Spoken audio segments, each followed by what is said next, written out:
الحمد لله نحمده ونستعينه ونستغفره ونعوذ بالله من شرور أنفسنا ومن سيئات أعمالنا من يهده الله فلا مضل له ومن يضلله فلا هادي له ونشهد أن لا إله إلا الله ونشهد أن محمدا عبده ورسوله إن الله وملائكته يصلون على النبي يا أيها الذين آمنوا صلوا عليه وسلموا تسليما اللهم صل على سيدنا مولانا محمد معدن الجود والكرم وآله وصحبه وبارك وسلم اللهم صل على سيدنا مولانا محمد معدن الجود والكرم وآله وصحبه وبارك وسلم اللهم صل على سيدنا مولانا محمد معدن الجود والكرم وآله وصحبه وبارك وسلم اللهم صل على سيدنا مولانا محمد معدن الجود والكرم وآله وصحبه وبارك وسلم اللهم صل على سيدنا مولانا محمد معدن الجود والكرم وآله وصحبه وبارك وسلم اللهم صل على سيدنا مولانا محمد معدن الجود والكرم وآله وصحبه وبارك وسلم حمد و صلاۃ کے بعد سامعین کرام، میرے نوجوانوں اور بزرگوں، السلام علیکم ورحمۃ اللہ وبرکاتہ۔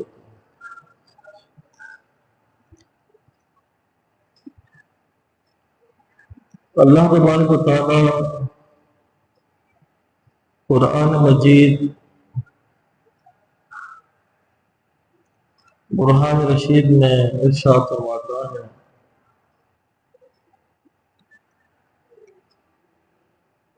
اِنَّا أَعْطَيْنَاكَ الْكَوْثَرَ فَصَلِّ لِرَبِّكَ وَانْحَرْ إِنَّ شَانِئَكَ هُوَ الْأَبْتَرُ۔ سورہ کوثر ہے اور بہت ہی مشہور و معروف سورت ہے۔ اس میں اللہ تبارک و تعالیٰ نے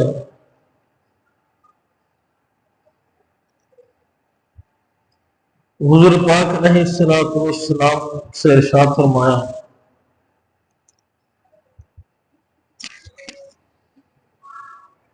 فَصَلِّ لِرَبِّكَ وَانْحَرْ،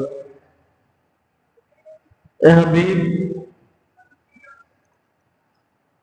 آپ اپنے رب کے لیے نماز پڑھیں اور وانحر اور قربانی کریں۔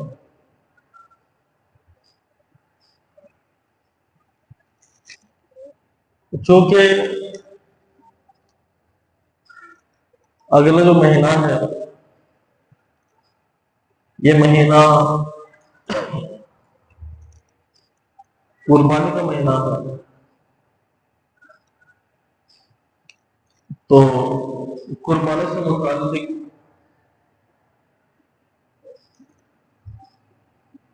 فضیلت اور اللہ رب العالمین کی طرف سے جو حکم ہے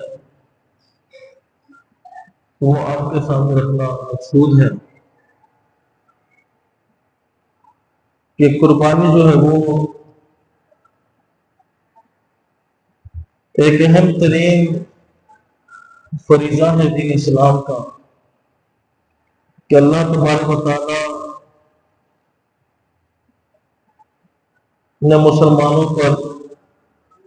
قربانی کو واجب کیا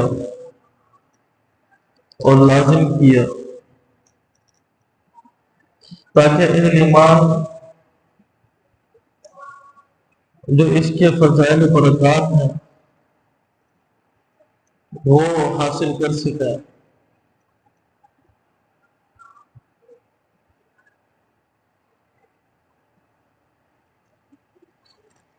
حضرت عائشہ صدیقہ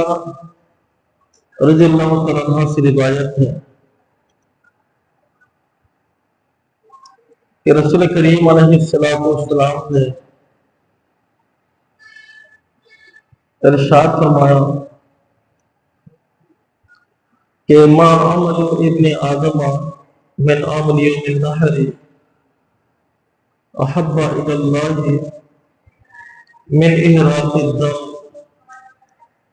وانه لیاتی یوم القیامت بقرونها واشعارها واظلافها وان الدم لیقع من اللہ بمکان قبل ان یقع بالارض فتیبوا بها نفسها، کہ مسلمان کا جو عمل ہے عید الاضحیٰ کے دن، یہ عمل ایسا عمل ہے کہ اللہ رب العالمین کے نزدیک اس سے بڑا عمل، اس سے زیادہ ثواب والا کام کوئی اور نہیں ہوتا۔ اور جب انسان قربانی کرتا ہے تو قربانی کا خون ابھی زمین پر نہیں گرتا، زمین پر گرنے سے پہلے جو ہے وہ اللہ رب العالمین کی بارگاہ میں پہنچ جاتا ہے، اور اللہ تعالیٰ اس قربانی کو قبول فرما لیتا ہے۔ آقا کریم علیہ السلام نے ارشاد فرمایا کہ یہ جو قربانی ہے یہ قیامت کے دن اپنے سینگ، اپنے بال، اپنے خون اور اپنے تمام چیزوں کے ساتھ اللہ رب العالمین کی بارگاہ میں پیش ہوگی۔ تو آقا کریم علیہ السلام نے فرمایا کہ تم اس قربانی کو خوش اسلوبی سے کرو، اچھے طریقے سے کرو، تاکہ یہ قربانی اللہ رب العالمین کی بارگاہ میں قبول ہو اور اس میں کسی قسم کی کوئی خرابی نہ ہو۔ اور بھی بے شمار احادیث مبارکہ ہیں اس حوالے سے کہ جن میں حضور پاک علیہ السلام نے قربانی کے فضائل اور قربانی کے احکامات کو بیان فرمایا۔ تو آج میں نے چاہا کہ آپ لوگوں کو قربانی سے متعلق، کیونکہ لوگ جانور خریدنے جائیں گے تو بر وقت آپ کو جو ہے وہ جب آپ کو مسائل پہلے سے معلوم ہوں گے تو آپ کو پھر پریشانی نہیں ہوگی اس وقت، اور کسی قسم کا پھر دھوکہ نہیں ہوگا، اور بندہ اس عمل کو صحیح طریقے سے کر سکے گا۔ میں ایک دو حدیث آپ کے سامنے پیش کر دیتا ہوں۔ حضرت مولا امام حسن مجتبی رضی اللہ عنہ سے روایت ہے کہ رسول کریم علیہ السلام نے ارشاد فرمایا، جس نے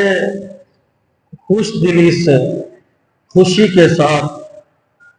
اور اللہ تبارک و تعالیٰ کی بارگاہ سے ثواب حاصل کرنے کی نیت سے قربانی کی، تو وہ قربانی قیامت کے دن بندہ اور جہنم کے آگ کے درمیان رکاوٹ اور پردہ بن جائے گا۔ یعنی وہ قربانی جو ہے انسان کو جہنم سے بچائے گی۔ اسی طرح ایک اور حدیث پاک ہے کہ جو مال عید کے دن قربانی میں خرچ کیا گیا، اللہ تبارک و تعالیٰ کے نزدیک عید کے دن کوئی بھی پیسہ جو کسی بھی نیک کام میں خرچ کیا جائے، وہ قربانی پر خرچ کیے گئے مال اور پیسے سے زیادہ پسندیدہ نہیں۔ سب سے پیارا مال، سب سے پیارا پسندیدہ مال وہ ہے جو قربانی میں خرچ کیا جائے۔ اسی طرح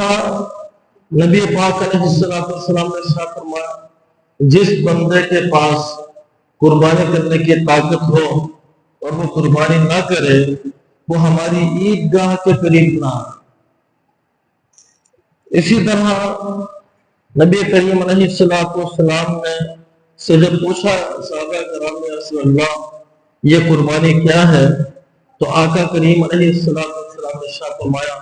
یہ تمہارے باپ حضرت ابراہیم علیہ السلام کی سنت ہے۔ جب لوگوں نے پوچھا رسول اللہ صلی اللہ علیہ وسلم اس قربانی کا ثواب کیا ہے، تو آقا کریم علیہ السلام نے ارشاد فرمایا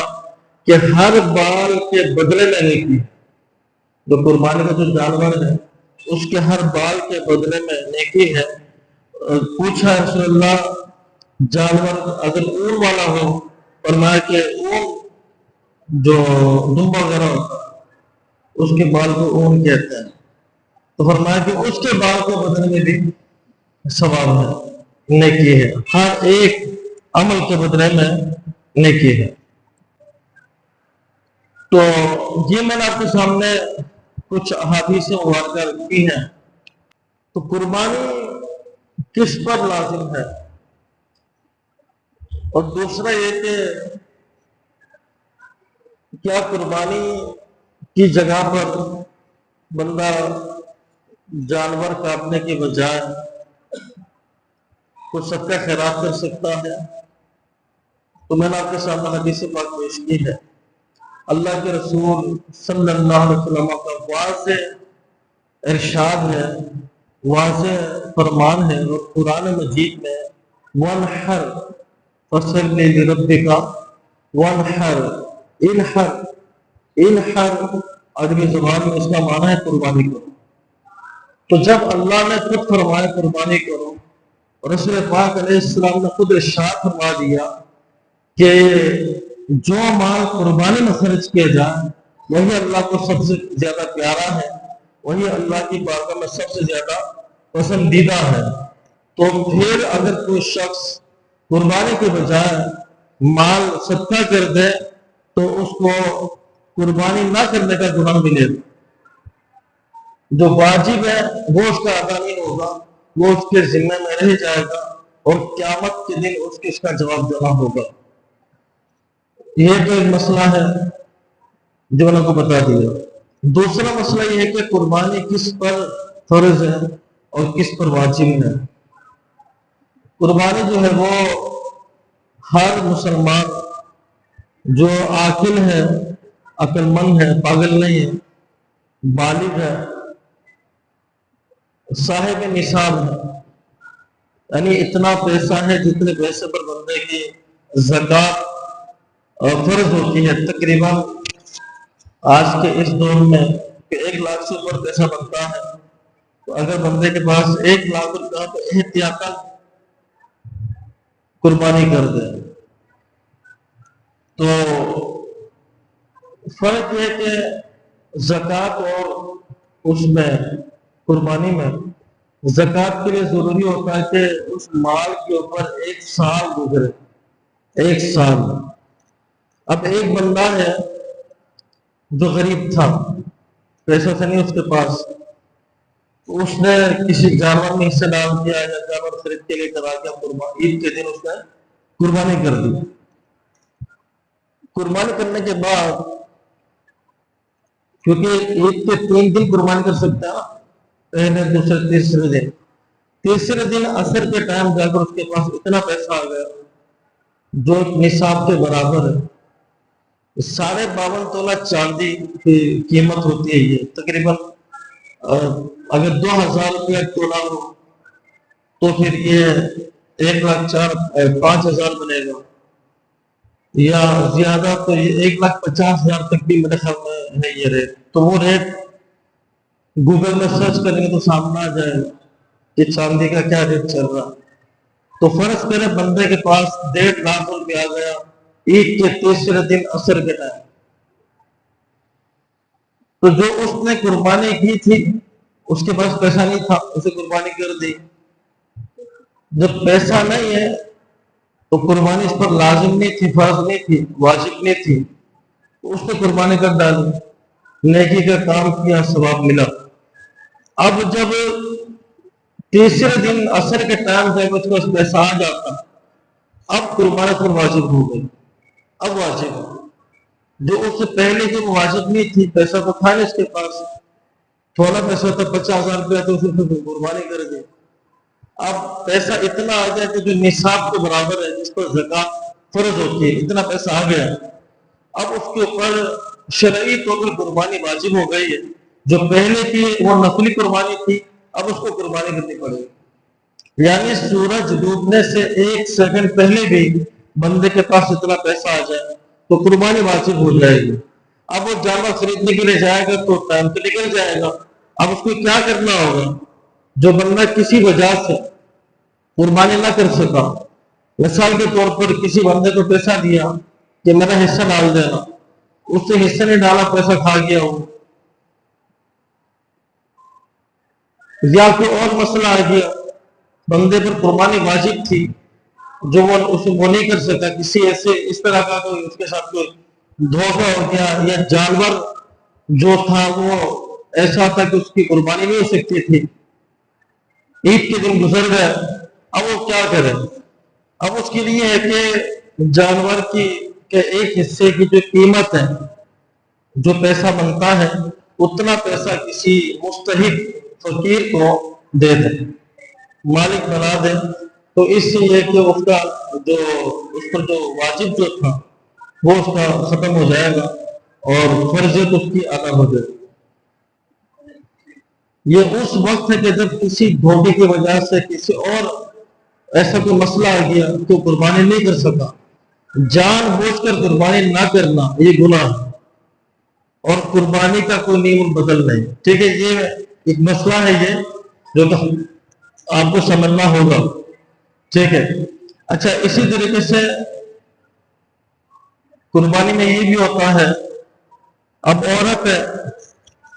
اس کے پاس زیورات ہے، زیورات تو یہ کہ 7.5 تولہ سونا اگر ہے تو اس پر زکوٰۃ فرض ہوتی ہے، 1 سال گزر جائے، یا سونا کم ہو، 7.5 تولہ سے کم، اور سونے کے علاوہ اس کے پاس دوسری کوئی بھی چیز نہیں ہے، مسئلہ کیا نہیں ہے؟ پیسہ اس کے پاس نہیں ہے، صرف سونا ہے، 7 تولہ سونا ہے، باقی کچھ بھی نہیں ہے، نہ پیسہ ہے، نہ ایسے اضافی کپڑے جو کہ غیر ضروری ہو۔ یہ عورتیں نا کپڑے بھی بہت سارے بنا کے رکھتی ہیں، اور اضافی کپڑے، ضرورت کے کپڑے کون سے کہلاتے ہیں؟ جو عام استعمال کے کپڑے ہوتے ہیں ضرورت کے کپڑے کہلاتے ہیں، سردی کے کپڑے، گرمی کے کپڑے، ضرورت کے کپڑے۔ اس کے علاوہ جو کپڑے کہ میں کبھی شادی کے موقع پر پہنوں گی، کبھی اس موقع پر پہنوں گی، وہ کپڑے سنبھال کے رکھے، یہ ضرورت کے کپڑے نہیں، یہ اضافی کپڑے ہیں۔ یا بغیر سلے ہوئے کپڑے سنبھال کے رکھ لیتی ہے عورتیں، بچا کے رکھ لیتی ہیں، تو یہ وہ ہے کہ یہ اضافی کپڑے ہیں، اس پر زکوٰۃ لگتی ہے، زکوٰۃ لگتی ہے اس کے اوپر۔ اب اگر عورت ہے، اب مسئلہ پوچھے جی وہ اس کے پاس 1 تولہ سونا ہے، ٹھیک ہے، اور کچھ بھی نہیں ہے، اب وہ نہیں وہ کہہ رہا کچھ بھی نہیں، پیسہ نہیں ہے، اگر اس کے پاس کوئی سوٹ پڑا ہو جو اضافی ہے تو وہ تو پیسہ، تو اب اس سونے کی قیمت لگائیں گے آپ اور کپڑے کی قیمت لگائیں گے، دونوں کو ملائیں گے تو اس وقت 2 لاکھ سے اوپر ہے، یا اگر ہلکا سونا ہے تو 1.5 لاکھ تو کہیں نہیں ہے، تو اگر نصاب کے برابر پیسہ بن جاتا ہے۔ تو 7.5 تولہ سونا سے کم اگر سونا ہو، اس کے ساتھ اگر دوسری چیز ہو، پیسہ ہو، اضافی کپڑے ہوں، اضافی برتن آپ نے سجا کے رکھے ہوئے جو ضرورت کے نہیں ہے وہ رکھے ہوئے، تو اس کو دونوں کی قیمت کاؤنٹ کر کے پھر آپ جو ہے اس کی زکات دیں گے، اور عورت پر اسی طرح سے اس کی جو قربانی ہے وہ واجب ہوگی۔ قربانی میں ایک مسئلہ اور بھی ہے، اب ایسا نہیں ہو سکتا کہ میں نے پچھلے سال قربانی کر لی، اب اس سال آپ کی طرف سے نہیں کر رہا، میں ماں باپ کی طرف سے کر رہا، ایسا نہیں ہے۔ اگر میں صاحب نصاب ہوں تو قربانی تو میرے اوپر ہر سال فرض ہے نا، جیسے زکات ہر سال فرض ہوتی ہے تو قربانی بھی ہر سال فرض ہے، تو پہلے میں اپنا جو حصہ ہو اور اس کے بعد جس کا دینا ہے۔ اب اگر مثال کے طور پر میں اپنے والد صاحب کی طرف سے قربانی کرنا چاہوں اور والد صاحب پر قربانی فرض ہے، تو پہلے میں اسے اجازت لوں گا کہ جو آپ کی قربانی ہے وہ میں کروں گا، آپ کی طرف اجازت ہے؟ وہ کہیں گے ٹھیک ہے، کیونکہ ان پر تو فرض ہے، اگر صاحب نصاب ہے، اگر ان سے اجازت لیے بغیر، ان سے پوچھے بغیر آپ نے قربانی کر دی تو یہ آپ کی طرف سے قربانی ہے، ان کی طرف سے نہیں ہوگی۔ زندہ افراد، بیوی کے اوپر قربانی واجب ہے، اس کو بتایا نہیں ہے، اس کے جو حصہ خود صاحب نے قربانی میں کر ڈالا، اس کو بتایا بھی نہیں ہے، اس سے پوچھا بھی نہیں ہے، تو یہ اس کی جو قربانی وہ ادا نہیں ہوگی، ٹھیک ہے، اس سے الگ سے پوچھنا ضروری ہے۔ ہاں جو مرحومین ہوتے ہیں، دنیا سے چلے جاتے ہیں، لوگ ماں باپ کے نام پر کرتے ہیں قربانی، یا نبی کریم علیہ السلام کے نام پر کرتے ہیں، یہ نفلی قربانی ہے، تو اس کے لیے تو پوچھیں گے جس سے پھر یہ نفلی قربانی ہے، یہ کر سکتا ہے،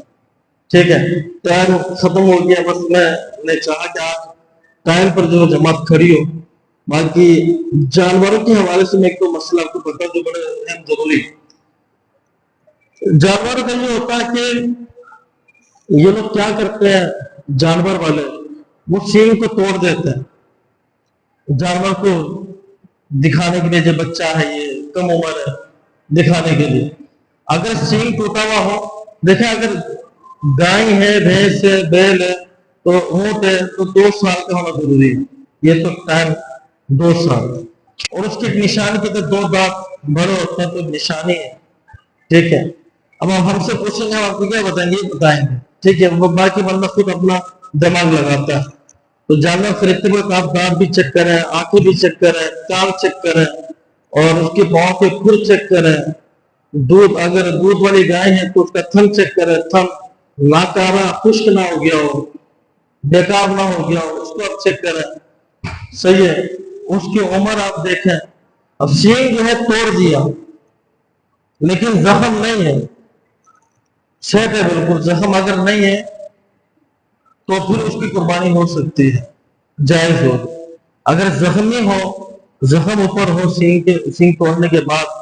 زخم اس کا موجود ہو تو اس کی قربانی نہیں ہو سکتی، ٹھیک ہے۔ اسی طریقے سے جانور ہے، عمر اس کی زیادہ ہو گئی ہے، دانت جو ہے وہ بہت ہلکے ہلکے ہیں، معمولی سے دانت، ایک تو دانت ہے، اگر جانور کھا سکتا ہے، وہ گھاس وغیرہ کھا سکتا ہے، گھاس کھانے میں کوئی مسئلہ نہیں اس کو، تو اس کی بھی قربانی جائز ہے۔